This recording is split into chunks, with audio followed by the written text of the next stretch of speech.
BounceBack, I think, is a great name.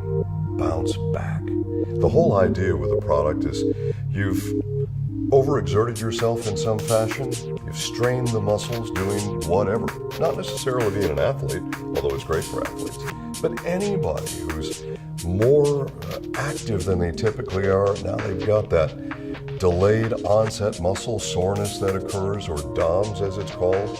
Well, that comes from obviously overexertion with the muscles, and you have an associated overproduction of certain proteins that you can link directly to that if you were to do a test. It's very important.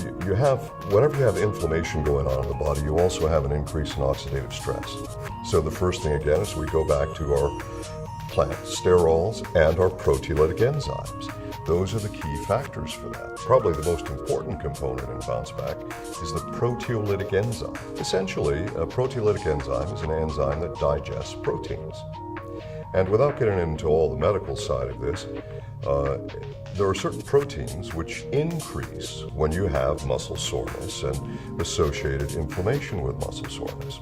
And these proteolytics then help to digest those, and that helps to make you feel better.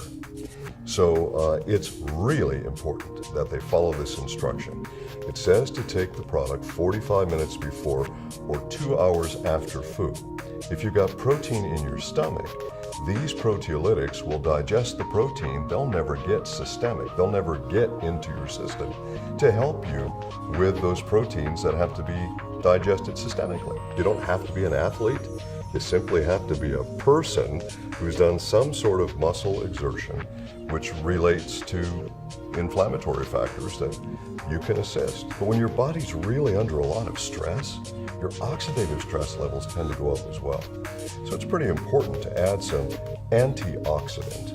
So we have, as an example, there is turmeric in this, which is sometimes referred to as Indian turmeric, and it's part of the ginger family, actually. It's what gives BounceBack the orangish color. But what it's really associated for in terms of health factors would be traditional Chinese medicine and East Indian medicine, which is called Ayurvedic medicine. The primary ingredient in turmeric is curcumin. And so a lot of people just look at curcumin and say, well, this is what I want. Well, that's the primary that comes from that particular plant substance. It's been used traditionally in Chinese medicine and Ayurvedic medicine for stomach aches, also for muscle soreness. There are other values there in terms of overall health support from the turmeric. And a lot of people don't think about that. They don't associate that together. This is the product you take to help you bounce back faster.